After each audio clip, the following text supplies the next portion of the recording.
Bismillahirrahmanirrahim. So today we'll be talking about biosafety levels. आपने शायद सुना होगा BSL, सुनोगे BSL 1 लेब है, BSL 2 लेब है, BSL 3 लेब है। तो आज हम इस भी डिटेल से बात करेंगे कि BSL क्या चीज़ है, बायोसेफ्टी लेवल्स कौन से होते हैं और हर लेवल की क्या रिक्वायरमेंट है और फिर हर लेवल में हम कौन सा काम कर सकते हैं।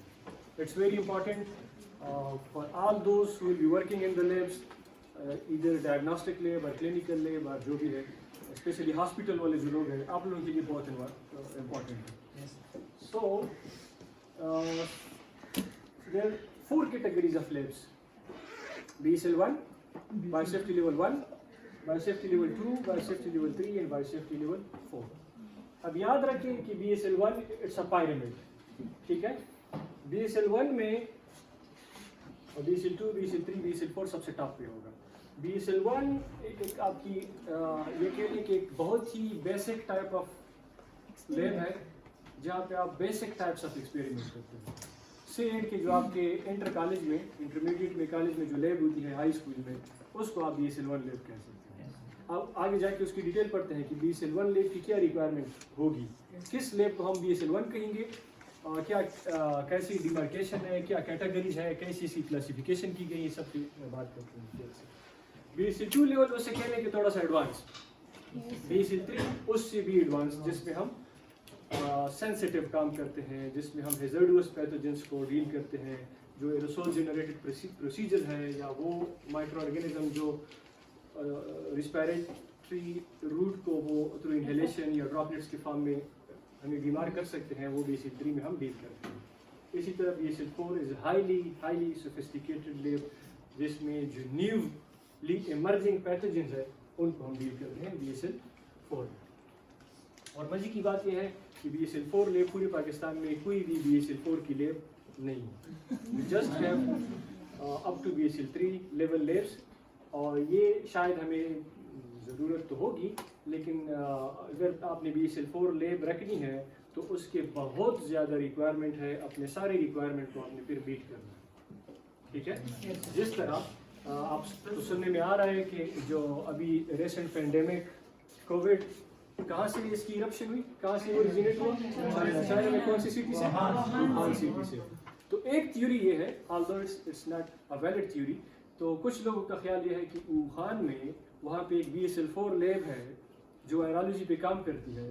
तो कुछ एक प्रोपेगेंडा, एक मिस इन्फॉर्मेशन ये भी थी कि उस लैब से शायद ये वायरस जो है एस्केप हुआ, तो फिर इन्होंने ग्लोबल पेंडेमिक की सूरत में इन्होंने तबाही मचाई। So this BSL 4 is highly sensitive, और इस पे हाईली सेंसिटिव पैथोजन पे काम किया जाता है। अगर किसी मुल्क में है भी तो उसके अपनी रिक्वायरमेंट, लवाज़िमात, रूल्स, रेगुलेशन, सारी चीज़ों को उन्होंने उस मुल्क में फिर फॉलो करना होगा, उस इदारे में फॉलो करना होगा। सो BSL 1 लेब में क्या चीज़ें होती है, कौन से किस तरह का हम काम कर सकते हैं। Agents that typically do not make healthy humans and animals sick, वो इंडिविजुअल्स जो कि हेल्दी इंडिविजुअल, वो पैथोजेंस, वो एजेंट्स जो कि हेल्दी ह्यूमन बीइंग को बीमार नहीं करते या नहीं कर सकते, उनकी इतनी पोटेंशियल, इतनी ताकत नहीं होती, उस पर अगर आप काम करना चाहे तो आप BSL 1 लेब में उस पर काम कर सकते हैं, ठीक है। BSL 2 लेब कौन सी होगी? Agents which spread via blood borne droplets, faecal and or oral routes of transmission. वो जरासीम जो कि ब्लड बॉर्न उनकी ट्रांसमिशन होती है या ड्रॉपलेट्स के थ्रू या फीकल या ओरल रूट्स के थ्रू जो ट्रांसमिशन होती है, उसको हम डील कर सकते हैं BSL 2 lab. Now comes BSL 3 lab, agents which are spread mainly via aerosol route of transmission. वो पैथोजेंस जिनकी ट्रांसमिशन एरोसोलिक रूट से होती है, एरोसोलिक मीन से होती है, तो means the pathogens are quite dangerous, ठीक है, क्योंकि एरोसोल जो है ये हवा में मालक होते हैं, ये फैल सकते हैं आराम से, आसानी से। सो इट्स इम्पॉर्टेंट कि अगर हमने इन एजेंट्स पे काम करना है तो हम इन एजेंट्स को BSL 3 में फिर हमने काम करना होगा, ठीक है। अगर इन एजेंट्स के साथ हमने काम करना है, फॉर एग्जांपल आपका कोई रिसर्च है एमफिल में, PhD में, और किसी ऐसे पैथोजन पे है जिनकी एरोसोलिक ट्रांसमिशन हो सकती है, फॉर एग्जांपल कौन सी एनिमल, कौन सा स्पीशीज ऐसा हो सकता है, TB एरोसोलिक इसकी ट्रांसमिशन होती है। सो आप इसको BSL1 BSL2 में इस पे काम नहीं कर सकते, इट इज़ नॉट अलाउड। तो आपने सबसे पहले BSL3 लैब ढूंढनी है अगर आपने TB पे काम करना है, ठीक है। उसी लैब में सिर्फ आपको इजाज़त होगी कि आप BSL3 लैब में काम कर सकते हैं। Now comes BSL4 lab, agents which are exotic, unknown and typically have no treatment of or prophylactic measures available। वो एजेंट्स जो कि एग्जॉटिक होते हैं, जो कि बुनियादी तौर पर हमारे माहौल में, हमारे मुल्क में, हमारे ओरिजिन में नहीं होते, हमारी रीजन में वो एग्जॉटिक होते हैं, बाहर से आए होते हैं वो पैथोजेंस। उन पे अगर हमने काम करना है और जिनकी ट्रीटमेंट भी नहीं है क्योंकि नए आए हैं हमारे मुल्क में, हमारे रीजन में, तो उनकी ना तो ट्रीटमेंट है ना ही प्रोफाइलेक्सिस है, ठीक है। वैक्सीन वगैरह भी इसकी अवेलेबल नहीं है। कोई नई किस्म की जो है इमर्ज हुई है कोई पैथोजन, आप उस पे काम करेंगे BSL4 में। इसकी मिसाल होगी वेरी गुड, चूंकि कोविड एरोसोलिक नहीं है पहली बात, या उस लिहाज से इबोला जितना खतरनाक नहीं है, तो कोविड की भी BSL3 या इवन अगर आपके पास अच्छी BSL2 लेब है, BSL2++, उस पर हम बात करेंगे, तो उस पर भी अलाउड है काम। यहाँ पे सिर्फ इबोला या इस तरह के जो है कह लें CCHF पे तो खैर यहाँ पे भी काम कर सकते हैं, CCHF जो कांगो वायरस डिजीज। इबोला जो स्पेसिफिकली है इसकी गुड एग्जांपल है, हम उस BSL4 लेब में उस पर काम करते हैं। ये BSL4 यू कह लें कि it's a kind of close container, एक बंद डब्बा होता है जिसके अंदर आप जाके बाहर के साथ आपका राब्ता कट जाता है, सिर्फ आप उसी कंटेनर में काम करते हैं। उसकी जो ठीक ठाक डिमार्केशन होती है जो हमने पिछले पढ़ा था पिछले क्लास में, ठीक है, जो कंटेनर्स होते हैं आपके लेब में डिफरेंट पोर्शंस होते हैं, उसी तरह आप आखिर में लेब में आते हैं, डायरेक्शनल एयर फ्लो होती है, सारी चीज़ें वो HEPA फिल्टर लगे होते हैं ताकि इन्वायरमेंट को रिलीज ना हो। Right? So these are the 4 classification of labs according to the level of safety. So biosafety level 1, 2, 3 and 4.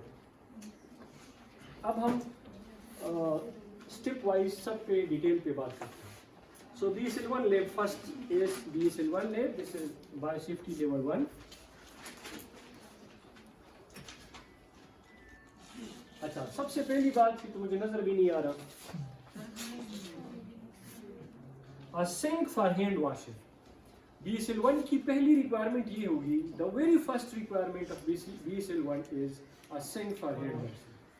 अभी एक बात याद रखें, आपके पास लैब में बड़ी सोफिस्टिकेटेड फैसिलिटीज है, PCR है, जेल इलेक्ट्रोफोरेसिस है, ELISA है, यू नेम इट, आपके पास सारे इक्विपमेंट है, इवन आपके पास बायोसेफ्टी कैबिनेट भी है, लेकिन आपके पास लैब में सिंक नहीं है। तो ये आपके बुनियादी क्राइटेरिया को नहीं पूरा कर रहा। लैब का बुनियादी क्राइटेरिया क्या है? अ सिंक फॉर हैंड वॉशिंग। किसी भी लैब में ये बहुत जरूरी है, ठीक है। Keep your mobiles on off mode और aeroplane mode. Lab furniture capable of supporting anticipated loads and uses. आपके लैब का फर्नीचर ऐसा हो जो डेस्कटॉप है जहाँ पे आप काम करते हैं, इट शुड बी इम्परवियस। ये वुडन ना हो, ये किसी और चीज़ का बना ना हो, rather it should be impervious. जो मार्बल टॉप्स है वो रिकमेंडेड है जिस पे कोई चीज़ जमती ना हो, एब्जॉर्ब ना हो, उसको आराम से आप क्लीन कर सकते हैं। Then bench top impervious to water and resistant to heat. जो बेंच टॉप होता है ये वाटर के लिए इम्परवियस होगा और हीट रेजिस्टेंट होगा, ठीक है, बेंच टॉप जो है। Then enough light to perform various activities। ज़रूरी है कि आप जिस लेब, इवन BSL1 लेब की, उसमें enough light हो कि आप जो काम कर रहे हैं लाइट enough हो, वहाँ पे आप को लाइट का मसला ना हो, right? So light is important, it is mandatory, these requirements are mandatory for BSL1 lab.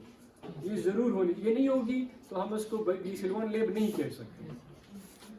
Then comes chair covered with non-porous material capable of cleaning and decontamination। जो आपके चेयर है ये non-porous material से cover हो और ये आराम से साफ हो सकते हैं, ठीक है, ऐसे मटेरियल आपके हो, जैसे क्लॉथ के सोफे हैं या चेयर्स हैं वो नहीं होनी चाहिए। So this is a picture of BSL1 lab। These are the mandatory requirements, mandatory। और ये जो है ये शुड है, ये आप होने चाहिए, ये एडिशनल है, अगर हो तो अच्छी बात है, रिकमेंडेशन है। अच्छा, अब ये भी ज़हन में याद रखने की ये जो रिक्वायरमेंट है बायोसेफ्टी रिलेटेड डिफरेंट डॉक्यूमेंट्स है। आपको WHO के भी डॉक्यूमेंट मिलेगा, CDC के भी मिलेगा, NIH के भी मिलेगा, वगैरह वगैरह, सैंडिया लैब्स के भी मिलेगा। ये जो डॉक्यूमेंट है जिस जो हम पढ़ रहे हैं, दिस इज फ्रॉम BMBL की जो डॉक्यूमेंट है ये उससे लिए गए हैं, ठीक है। तो आपने याद रखना है कि ये रिक्वायरमेंट BMBL की है। शुड इसमें क्या चीज़ें होनी चाहिए? Door for access control, door होना चाहिए आपके लैब का, एक दरवाज़ा होना चाहिए। तो ये शुड है, ये रिक्वायरमेंट नहीं है। मतलब अगर आपके लैब का दरवाज़ा नहीं भी है, उसमें वहाँ पे सिंक है, मार्बल टॉप जो है बेंच है और लाइट है, so this will be a BSL-1 समझ आ गई। बेशक इसका डोर ना नहीं है, डोर अगर हो तो ये शुड ये होनी चाहिए, लेकिन अगर नहीं भी है तो आपकी BSL-1 की रिक्वायरमेंट पूरी हो रही है। Design to be easily clean, ये ऐसी इसकी डिज़ाइनिंग ऐसी हो कि आराम से साफ हो सकता हो, मतलब मटका नहीं बनाओ, ठीक है, सीमेंटेड हो, फ्लोर जो है इसके टाइल्स और मार्बल हो, ताकि उसको आराम से साफ किया जा सके। And then rugs and carpets are not appropriate, जो लेब में कारपेट्स वगैरह नहीं होने चाहिए, क्योंकि वो एब्जॉर्ब कर लेते हैं आपके ढेर सारी चीज़ों को, डस्ट को, केमिकल्स को, एजेंट्स को, वो एब्जॉर्ब कर लेते हैं। इसकी क्लीनिंग भी आराम से नहीं हो सकती, इसकी डिकंटामिनेशन भी बहुत मुश्किल है डिकंटामिनेट करना, सो इसलिए कारपेट्स वगैरह रिकमेंडेड नहीं है। नाउ कम्स, अच्छा, what types, please keep your mobiles on silent mode or aeroplane mode. What types of agents are worked with in BSL-1 laboratories? What type of agents? Which don't cause any harm. Which do not cause, which do not sick the human being or animals. ठीक है, जो ये कह लें कि हमारी normal flora E coli कह लें, इकोलाई के डिफरेंट स्ट्रेन है, तो वो स्ट्रेन जो कि इंसानों को बीमार नहीं है।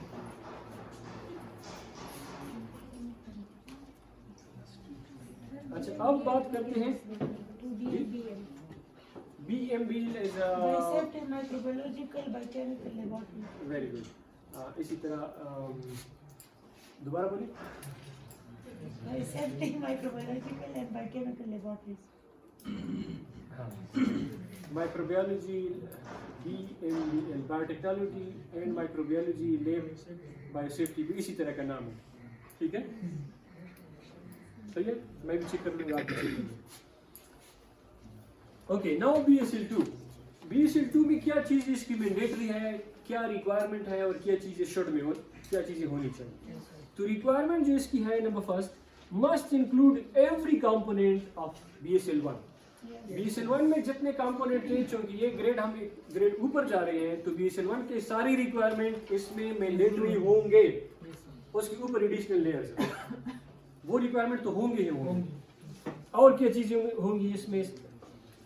Screens to windows that open to the exterior, वो डोर जो ओपन होते हैं एक्सटीरियर को, उस पर स्क्रीन्स होनी चाहिए, जैसे ये स्क्रीन्स है, ठीक है, ताकि उसको क्लोज किया जा सके। ये नहीं कि भाई खिड़की खुल गई तो बस सारी चीज़ें खुल नहीं, एक स्क्रीन हो ताकि वो उसको कवर रखे अगर आपकी डोर ओपन भी है। Eye wash station readily available can be outside the lab।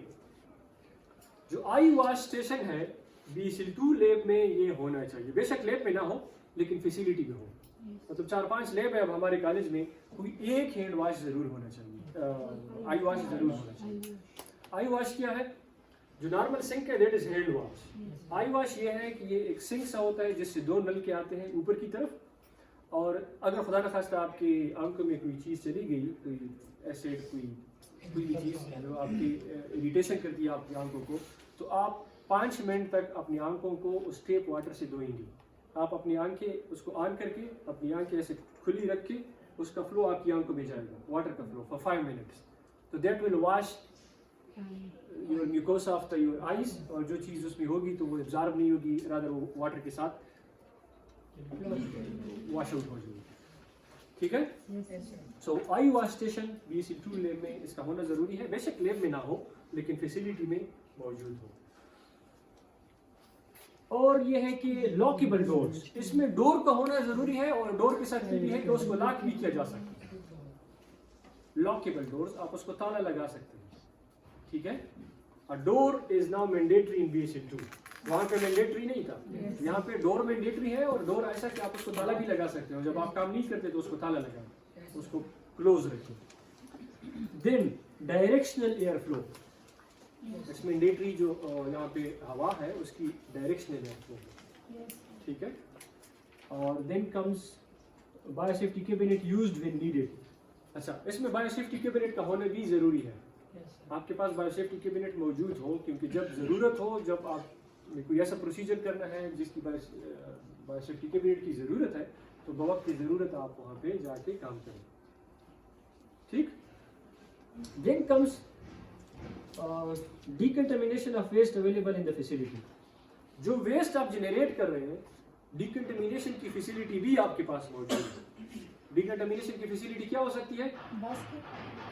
Basket तो डिकंटामिनेशन नहीं है, वो तो आप कलेक्ट कर रहे हैं, ये कलेक्शन है। डिकंटामिनेशन क्या होगी? इथेनॉल और जी, ठीक है। इसके अलावा ठीक है, सबसे अच्छी फैसिलिटी हमारे पास क्या होती है? स्टेरिलाइजेशन किस चीज़ से करते हैं? Autoclave. Autoclave is the best is the very good instrument used for sterilization. तो यहाँ पे आपके पास डिकंटामिनेशन की फैसिलिटी होनी चाहिए, तो ज़रूरी है कि आपके पास ऑटोक्लेव, ठीक है। अब जैसे ये देखिए यहाँ पे ऑटोक्लेव भी है, और बायोहैज़र्ड का साइन भी है, वगैरह वगैरह, कंटेनर्स भी है, सारी चीज़ें, बायोसेफ्टी कैबिनेट भी है, फ्यू बोर्ड भी है, ये सारी चीज़ें यहाँ पे अवेलेबल है, ये मैंडेटरी है। अब शुड क्या है कि अगर ये चीज़ हो तो और भी अच्छी बात है, self closing doors with locks, ऐसी डोर जो कि ऑटो हो, खुद ओपन होती हो और खुद ये बंद होती हो। जैसे हमारे लाइब्रेरी में जब आप जाते हैं, लाइब्रेरी गए हैं कभी? लाइब्रेरी जाया करें, थोड़ा देर लाइब्रेरी बैठा करें। लाइब्रेरी में जो डोर है that is self closing door, sensor उस पे लगे होते हैं, खुद ओपन होती है, खुद बंद होती है। तो बेहतर ये है कि आपके पास ये डोर, इसका क्या फ़ायदा होगा? It reduces the touch, avoid the touch. जाके अगर आपके पास मैनुअल डोर है तो आप नॉब से पकड़ के उसको खोलते हैं, और हर बंदा जाके नॉब से पकड़ता है, ठीक है। तो किसी एक के हाथ में टर्मिनेट अगर हो तो बाकी बंदे उसको खोल रहे हैं, बंद कर रहे हैं, तो उस सब के हाथ पे टर्मिनेट हो जाएंगे। ये हाथ आप अपने चेहरे तक लेके जाते हैं, जर्म्स आपकी बॉडी तक जाते हैं। सो जो सेल्फ क्लोजिंग होगी उस पर टच मिनिमम होगी, और सेफ्टी आपकी इम्प्रूव होगी। Then design to be easily clean, वो तो वही वाली बात है, ऑफ कोर्स ऐसी डिज़ाइन हो कि आराम से आसानी से क्लीन हो सके। लैब वेस्ट डिकंटामिनेशन फैसिलिटी, जो आपके लैब में वेस्ट बन रहा है उसकी डिकंटामिनेशन की फैसिलिटी हो, ये बात तो फिर ऊपर भी हो गई। And then class 2 biosafety cabinet, इसमें क्लास 2 बायोसेफ्टी कैबिनेट का होना भी अगर होगी तो अच्छी बात होगी। Class 2 biosafety cabinet, biosafety cabinet हमने पढ़ी, लेक्चर हमने पढ़ा है। There are 3 types, 2 types basically 3 types, we can mostly use 2 types, और इस पर डिटेल से हमारा लेक्चर है, अगर किसी से मिस हुआ है तो you may go and watch it on YouTube, it's already been on YouTube जी। बायोसेफ्टी कैबिनेट, अच्छा, what is the difference between must and should? Must is mandatory and should is optional. Must is mandatory, जरूर होनी चाहिए, इसके बगैर आपकी lab qualify नहीं करेंगी टू बी सेट BSL 2 तक, और ये ऑप्शनल है, लेकिन अगर आप रख लें तो अच्छी होगी आपकी लैब, और भी इम्प्रूव होगी। नाउ कम्स, अब इस हिसाब से आप देखिए हमारी जो लैब्स है उसको आप कौन सा लेवल आप कहती हैं, कौन सा लेवल आप देती हैं, तो देखते हैं। Now comes BSL 3। BSL 3 की मैंडेटरी क्या चीज़ें हैं? Must include every component from BSL 2 plus.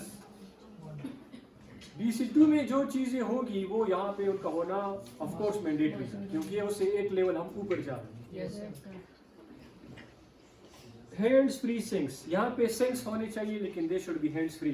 आप उसके नीचे छुट्टी के नीचे हाथ रखें, टेप के नीचे, और खुद ऑटो हो, ऑटोमेटिक वो सेंसर से वो ऑन हो जाए, आप हाथ धो लें और फिर वो खुद ऑफ हो। ठीक है, तो ऑटोमेटिक हैंड वॉश सिंक है।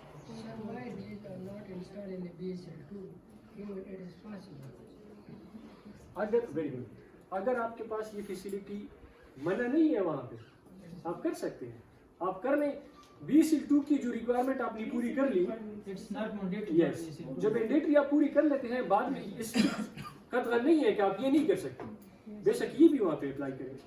अगर आप BSL2 में जितना वो कहते हैं ना गुड़ डालोगे उतना मीठा होगा, तो जितना आप ज़्यादा चीज़ें उसमें डालते हैं तो और भी आपकी BSL2 का लेवल बढ़ता जाएगा। वी विल से BSL2 +1, कोई एक चीज़ आपने ऐड कर दी, कोई दो चीज़ें आपने ऐड कर दी BSL3 वाली, तो ये हो जाएगी BSL2 +2, BSL2 +3, इसी तरह, ठीक है।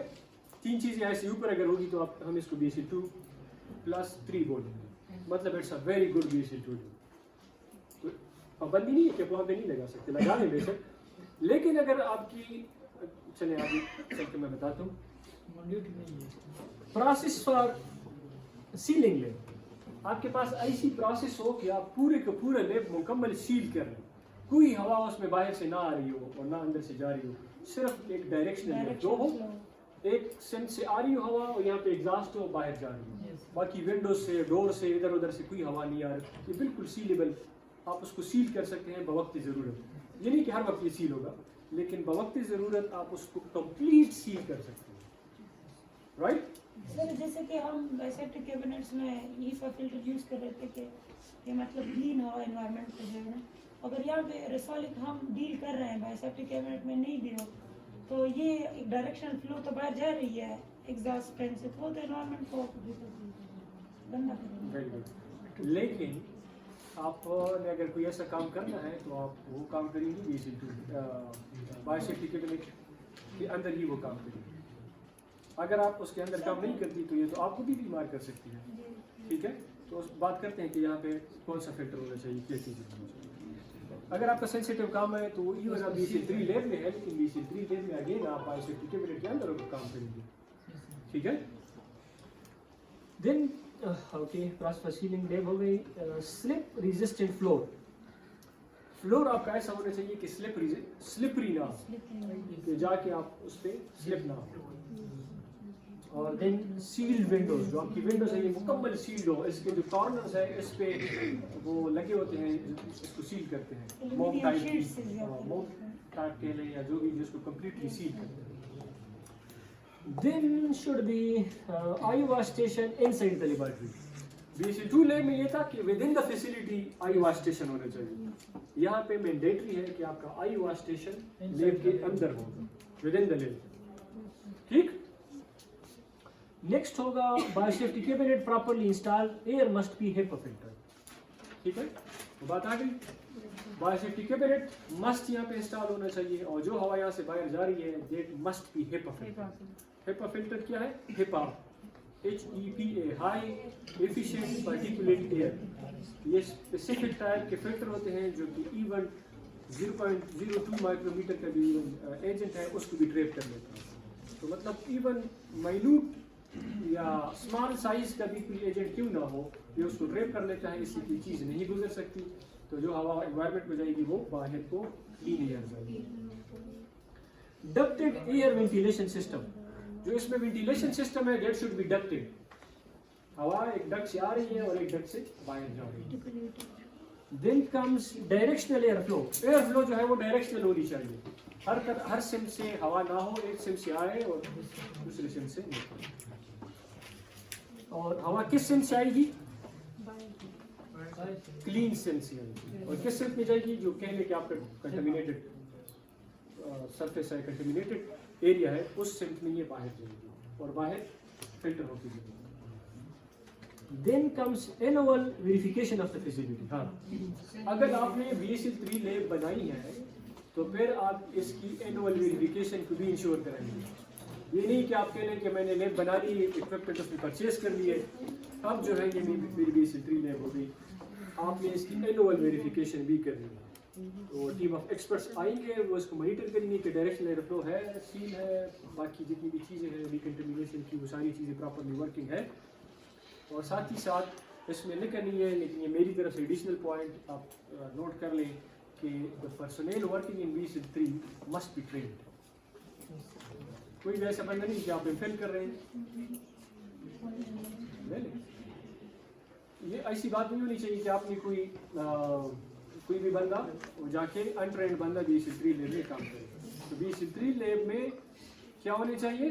ट्रेंड लोग काम करें, जिनकी ट्रेनिंग हो proper. Now comes BSL4 lab. The highly sophisticated lab is BSL4 lab. तो BSL4 लैब में वही बात, सारी चीज़ें जो कि BSL3 लैब में मौजूद है, ये BSL4 लैब में भी मस्ट मैंडेटरी है कि वहाँ पे मौजूद हो। एडिशनल क्या चीज़ होगी? Sequential passage through inner change. Sequential passage हमने PPE में पढ़ा था। Yes, sir. आप एंटर होते हैं तो पहले लॉकर रूम में जाते हैं, लॉकर रूम से आप जाते हैं शावर रूम में, शावर रूम से आप जाते हैं एंटी रूम में, एंटी रूम से आप जाते हैं डीकॉन रूम में, डीकॉन रूम से आगे जाके आपका एक्चुअल लैब है जहाँ पे आपने काम करना है। आप काम करते हैं, काम खत्म करने के बाद आप इसी रास्ते से वापस जाते हैं। वो जितनी भी स्टेप्स थे, वापसी पे आपने शावर ज़रूर लेनी है और कौन सी PPE आपने कहाँ पे उतारनी है, इस पे हमने बात की थी। ठीक है। अच्छा, इसके बाद ब्रेक रेजिस्टेंट विंडोज।